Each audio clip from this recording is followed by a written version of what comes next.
Hi, good morning, everyone. Welcome back once again. And again, it's my privilege to introduce the commander of 51A, Rick Hauk. Thank you all for joining us today. We have a very fun mission to talk about, obviously, and we're going to enjoy sharing some of it with you.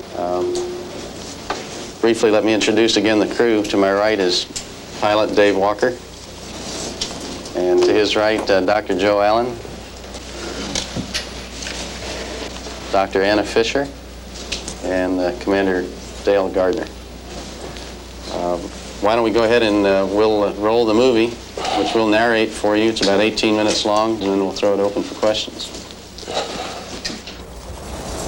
That's our crew patch, which parenthetically, with some inputs from us, was designed by my uncle, who's an artist in Annapolis, Maryland. You've all seen launches before. They're always spectacular to us that ride on them, and I know from watching some of them, they're spectacular from the ground also. You're aware that we had a scrub the first day due to upper level wind shears, and even though it was a beautiful blue sky on that day, it was the right thing to do to cancel for the day, and we went back to the quarters and relaxed and got up the next morning, and 7:15 Eastern time, here we go. This is the second flight of Discovery.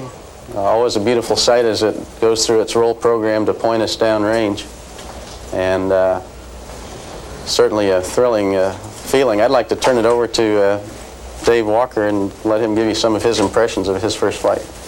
Well, I was excited, obviously. They don't measure our heart rates anymore going uphill, but I'm sure mine was really thumping. On the other hand, the vehicle flew absolutely smoothly and exactly as we had been prepared to expect it to, and the whole thing felt very controlled, although there's a tremendous rush involved with this particular experience, as you might imagine. Anna Fisher was our flight engineer, sitting in between Dave and myself, and being prepared to prompt us, make sure we did all the right things, which she did beautifully. Joe? 8.5 minutes later, we were in orbit. I asked if I could open my eyes yet, and this is what one sees when you do open your eyes. It's a beautiful, beautiful sight. The crew members, Rick, looking somewhat relieved that the launch went so well. Trusty pilot Dave Walker, unidentified mission specialist Anna Fisher, and straight from the college campus, Dale Gardner. That is just a quick scenes of life in orbit. Our first task, of course, was to deploy Telesat. It was a nighttime deploy, and so this is a TV picture, nighttime TV picture of the deploy. It looks more or less like in the day. You just can't see it too well. Went smoothly, and really not much else to say about that. We had another deploy the next day, and Dale, why don't you describe that? Flight day 3, we deployed the SYNCOM satellite called LESAT, sometime similar to what you saw this last spring on 41D. It's a large satellite, as you can see, comes out in the Frisbee fashion that we've talked about before. It's about 14 feet in diameter and weighs 13,000 pounds. And it really looked large to us as it came out of the payload bay. Very slowly also, as you can see, only just a little over a foot per second departure from the bay. The one nice aspect about the SYNCOM deploy is that we punch it out down towards the Earth in the attitude we're at. So as it leaves the bay, and you can see here, we have a beautiful view of the Earth down below as the satellite departs. This is a few scenes of some of the things we do on orbit that don't generally get shown. This is a fairly mundane operation, but very important one, called the On-Orbit Flight Control System Checkout, which Rick and I did. Gives you a chance to see what the flight deck looks like a little bit on orbit, rather like a large airliner. The CRTs there can be seen blinking, and from there we're going to show you a little bit of the mid-deck. This actually was taken by Dr. Allen with Captain Hauk pushing him along as he held our movie camera in front of him, going down into the mid-deck, and you can see the portable foot restraints that we attach to enable us to stay put, our treadmill that we use for exercise, And some of the lockers, that particular one that's open contains in-flight maintenance equipment, which Eagle Electronics used. And over on the starboard bulkhead of the middeck, you can see the sleep accommodations, which I think I'll let Dr. Fisher discuss a little bit about the rest of the middeck area. Well, in this particular sequence, we're showing how we prepare a meal. And we divided these tasks up among all the crew members. Dale usually wound up doing breakfast because nobody was quick enough for him. Making meals is a fairly easy task on orbit. All you had to do is essentially like, it's very good, essentially like backpacking. You essentially add water to the food, and it was very good. I'll let Rick describe what we're doing here. Well, at the risk of endorsing a product, that's an interesting physical demonstration on orbit of the fact that things really are weightless. That's how the crew was rewarded when we did something properly. Right. Rick would release another handful. Since Anna did more things right than anybody, she got most of them.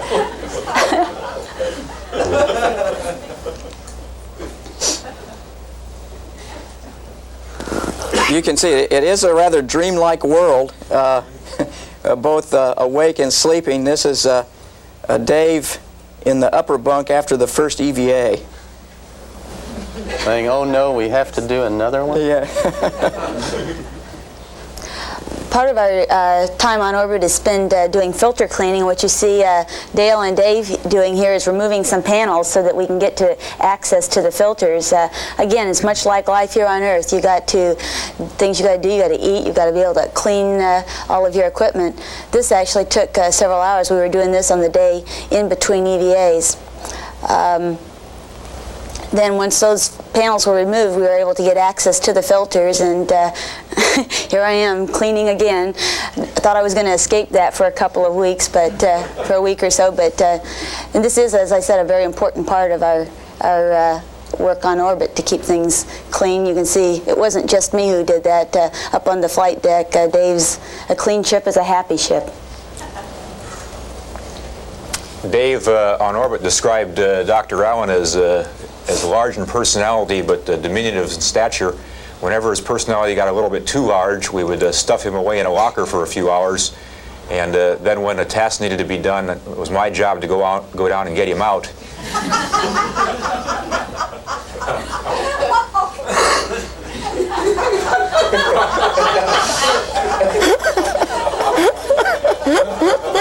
This was a somewhat unpleasant task for me, but Joe seemed to like the freedom at times. And the hard part was putting him back in there again later once we got him.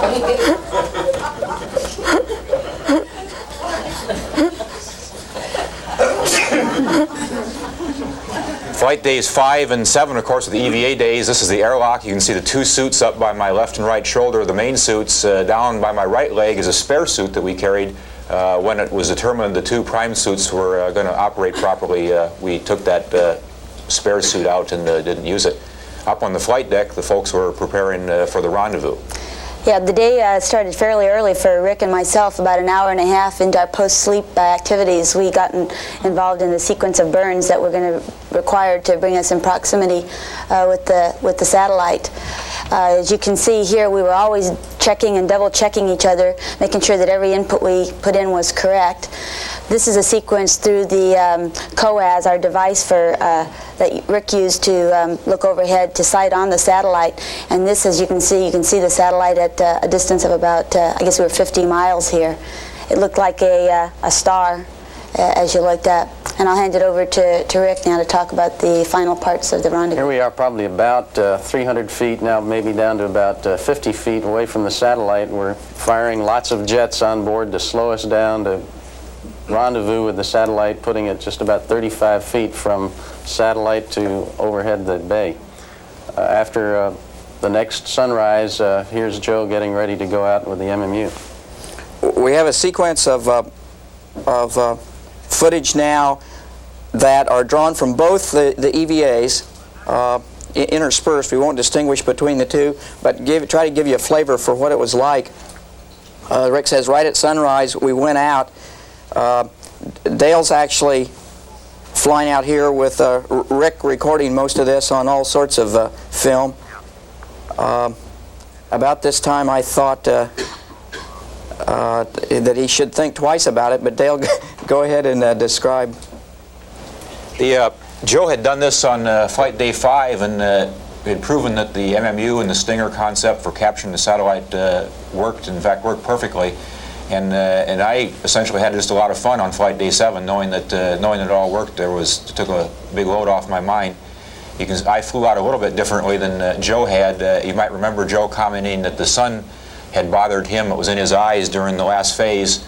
And you'll see here in a minute that when the sun finally does come up, I was fortunate enough to use the orbiter's nose to shadow the sun. So my approach to the satellite, and you can see that the shadow of the nose of the orbiter now is on the satellite and on me.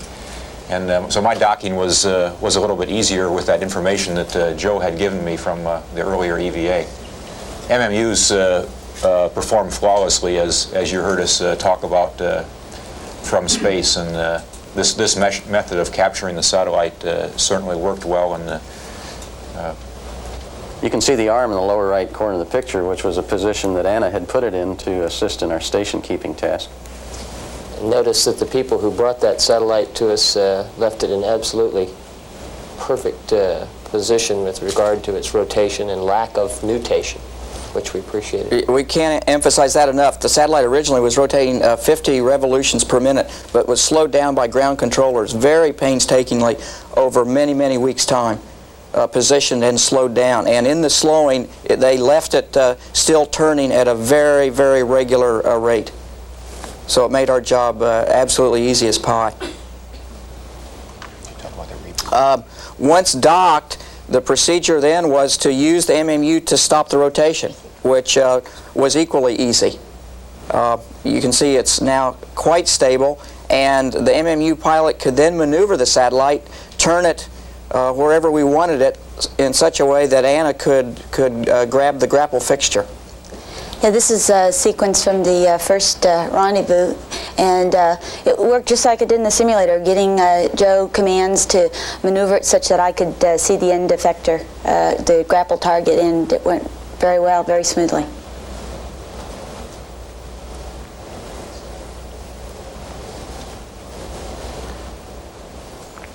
From an MMU crewman's point of view, it's interesting to see the large arm coming up right over your shoulder to suddenly grasp the satellite. This a shot of Dale working on the satellite, the top end. In fact, he just removed the Omni antenna with some very fancy space equipment known as pruning shears.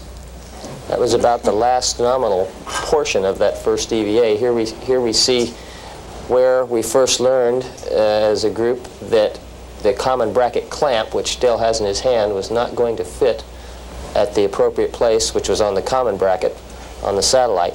Let's parenthetically emphasize that was a very well-designed piece of equipment by folks here at JSC, and unfortunately we just didn't have the information available to us that would tell us that it would not fit. And it's appropriate to add here that we had enough pre-planned contingency operations available to us that again had been developed not by us but by the whole team to carry us through, and we went to Plan B, as we called it at that point.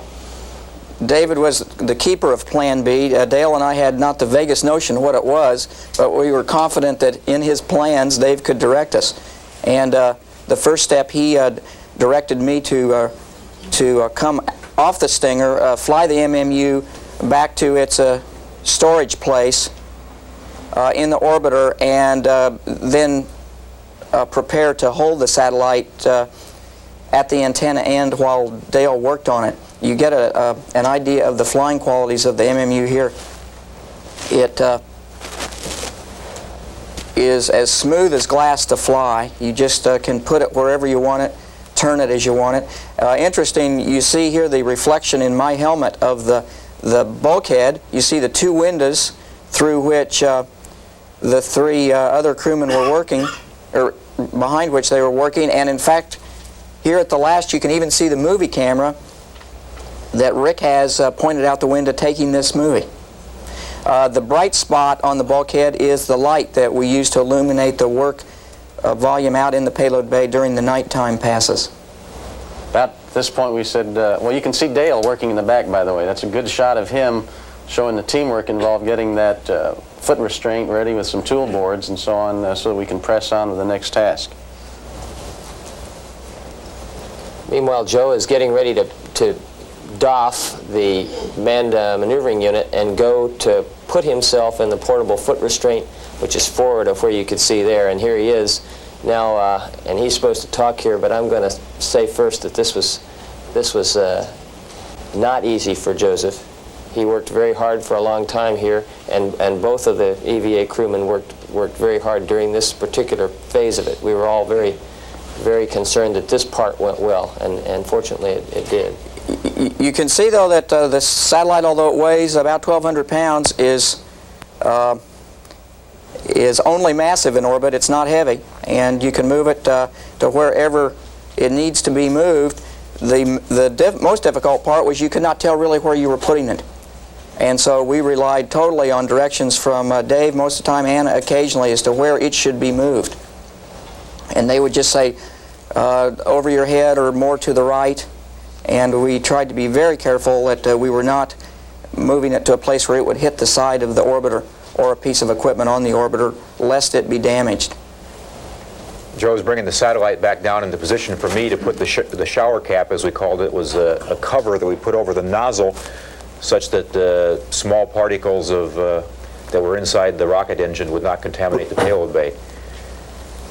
Here I've attached the adapter, that interface that will allow the satellite to go into the payload bay, onto the satellite, and I'm torquing down one of the 9 hard dock latches that we had to use in order to form a tight fit between the satellite and that adapter. Now Joe has handed the satellite and adapter combination to me. I'm holding it, and he's going to go around to get in position for us to berth the combination into the bay. And it worked. It worked. There shows a photo of the 2 satellites and a little advertisement there. We had to several times after flight day 7, when both were in the bay, go up to the windows and just look back there to make sure both satellites were there. There were times when none of the 5 of us really believed that we'd actually pulled it off, and it was certainly comforting to look back there and see both those satellites staring at us. Well, in the words of an old philosopher, it ain't over till it's over, and I guarantee it's not over yet, because we still have to land. And here we are at runway 15 at the Kennedy Space Center. Good calls from the folks in the air and on the ground. John Young, weather pilot. The weather was good to the north, so we landed with a slight tailwind. And coming down here at 300 feet, Dave deployed the landing gear. And the orbiter flew beautifully, just as we trained for it to fly in the shuttle training airplane. Look at the vortexes being shed off the wingtips there, and when we touch down, you can see how the smoke from the tires gets caught up in those vortices. Real pretty picture. Touchdown was at about 190 knots, I understand about 2,700 feet down the runway, and we used a total of 93 to 9,500 feet of runway during the rollout. It was very nice for us to come back to the Kennedy Space Center. All of our families were there. Of course, it's nice for the program that we got back there also to reduce turnaround time.